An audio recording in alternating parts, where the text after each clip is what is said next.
آسمان کی قسم جس میں برج ہیں، اور اس دن کی جس کا وعدہ ہے، اور حاضر ہونے والے کی اور اس کی جس کے پاس حاضر ہوتے ہیں، کہ خندقوں والے ہلاک کر دیے گئے، یعنی آگ کی خندقیں جس میں ایندھن جھونک رکھا تھا، جبکہ وہ ان کے کناروں پر بیٹھے ہوئے تھے، اور جو ظلم وہ اہل ایمان پر کر رہے تھے ان کا نظارہ کر رہے تھے،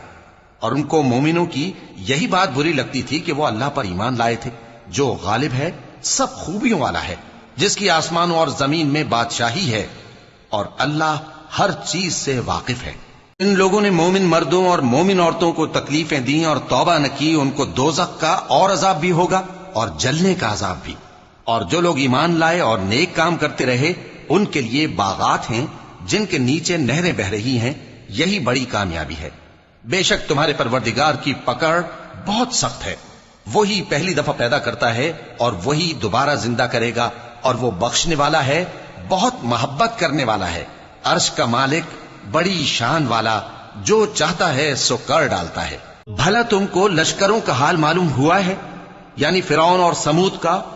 اصل بات یہ ہے کہ کافر مستقل جھٹلانے میں لگے ہیں، جبکہ اللہ بھی ان کو ہر طرف سے گھیرے ہوئے ہے۔ یہ کوئی معمولی کلام نہیں،